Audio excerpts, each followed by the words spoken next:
दोस्त ऐसा तो फ़ोन पर कर रही होती हैं बात, जहाँ पर देखो कहने लगती है किसी को बात नहीं पता करनी चाहिए और ना ही किसी को बताना। तो किससे बात करती हैं रमन सुन लेता है तो मैं बताऊँगी इसी वीडियो में। लेकिन उससे पहले वीडियो अच्छा लगेगा तो वीडियो को लाइक, चैनल को सब्सक्राइब ज़रूर कर देना, सब्सक्राइब ज़रूर कर देना, ज़्यादा से ज़्यादा शेयर कर देना। रमन कहने लगता है क्या बात है, आप तो जाने वाली कहीं भी हालत में नहीं हो, आप जाना कहाँ चाहती हो? वो झूठ बोल देती, कहने लगती बस ऐसे ही जाना है। ये बात सुनकर बहुत ही ज़्यादा रमन घबरा जाता है और चला जाता है। लेकिन ये देखो यस्ता तो जाती हैं हॉस्पिटल पता लगाने के लिए कि बच्चा हमारा, देखो हम फिर से माँ बन सकते हैं, नहीं बन सकते हैं। लेकिन रमन जाता है पुलिस स्टेशन और अभिषेक से बहुत ही ज़्यादा रिपोर्ट लिखाने के लिए, कहने लगता है कि उसे सज़ा हर हालत में मिलनी चाहिए, जो हमारे बच्चे की जान ले लिया और इस की ये हालत किया है। कहने लगता है मैंने तो देखो अशोक ही की कंपनी में काम करना भी छोड़ दिया, लेकिन फिर भी पता नहीं क्यों हमारे लोग सारे लोग पड़े रहते ऐसे हैं। ये बात खड़ी सुन लेती है शगुन, जहाँ पर बहुत ज़्यादा ठेस पहुँच जाती है। तब कहने लगता अभिषेक जाइए, हम आपको बहुत ही ज़्यादा जल्द से जल्द उसे सज़ा दिलाकर बताएँगे। लेकिन पीछे से रोक लेती है शगुन, रमन को कहने लगती है मुझे माफ़ कर दीजिएगा रमन, आपको लगता है कि ये सब जो हुआ सब हमारी वजह से हुआ है, हमने कुछ भी किसी से कुछ नहीं कहा है और मुझे भी दुख हो रहा है, देखो अपने बच्चे जो खो दिए हैं इसका।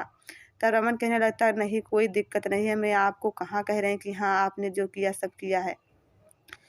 लेकिन तब देखो हाथ में हाथ मिला लेती हैं और रमन और शगुन बहुत ही ज़्यादा खुश हो जाते हैं। इधर क्या होता है कि जैसे ही देखो हॉस्पिटल में पीछे से रमन पहुंचता है तो वहाँ की जो औरतें हो रही तरह तरह की बातें कर रही होती, कहने लगती हैं कि देखो अब अभी अभी तो ये माँ बनी थी, क्योंकि इतने दिन शादी के हो गए हैं, कभी माँ नहीं बनने वाली थी, पता नहीं कहाँ से भगवान सुन लिया है, लेकिन फिर भी देखो बच्चा ले ही लिया, जन्म दे ही नहीं पाई।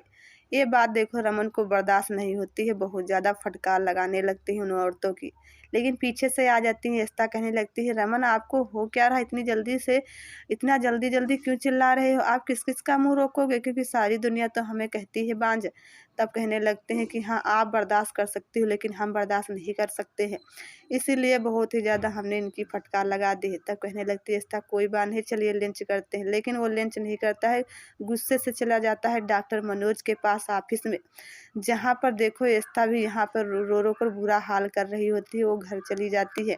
जब यहाँ देखो डॉक्टर मनोज के पास एस्था बहुत ही ज़्यादा रमन बैठता है, कहने लगता है मुझे कुछ भी करके बताइए, लेकिन फिर से माँ उसे बनाइए, एस्था को कोई भी इसका उपाय होगा आप बता दीजिए डॉक्टर मनोज। तब डॉक्टर मनोज कहते हैं कि हाँ एक और भी चांस है आपके पास, जिससे आप देखो पिता बन सकते हो, एस्था फिर से माँ बन सकती है। कहने लगता है कि अपने बच्चे को, एस्था के बच्चे को किसी औरत के दूसरे कोख में रखवा दीजिए, तब देखो एस्था माँ बन सकती है। ये बात सुनकर बहुत ही ज़्यादा हैरान हो जाते हैं रमन, कहने लगते हैं एस्था इस बात के लिए कभी नहीं राजी होगी कि मैं देखो अपने बच्चे को किसी औरत के दूसरे कोख में रखाएंगे। तब कहने लगता है डॉक्टर मनोज बस यही आखिरी उपाय है। ये बात सुनकर बहुत ज़्यादा हैरान हो जाते हैं और यहाँ पर एस्था से बहुत ही ज़्यादा कमरे में बात करते हैं, इस बात कहने लगते हैं कि आप फिर से एक बार माँ बन सकती, तो एस्था खुश हो जाती है। लेकिन जब पता चलता है कि किसी दूसरी औरत के कोख में हमारा बच्चा पलेगा 9 महीने, तो बहुत ही ज़्यादा होश उड़ जाते हैं। तब ऐसा कहने लगती है मुझे बच्चे की कोई ज़रूरत नहीं, क्योंकि हमारे पास 2 बच्चे हैं, हमारी फुल फैमिली है, उनकी हमको करियर में सोचना चाहिए। और देखो रूही और देखो आदि भी हमारा बच्चा ही है, तो आप इस बच्चे के बारे में कैसे सोच सकते हो? भगवान ने दिया ले लिया तो इसमें मेरा कसूर कोई नहीं, बट अब मत सोचिए।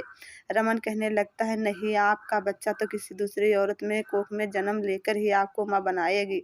तब कहने लगती हम फिर आपसे कभी बात ऐसे नहीं कर सकते हैं जैसे आप बात कर रहे हो।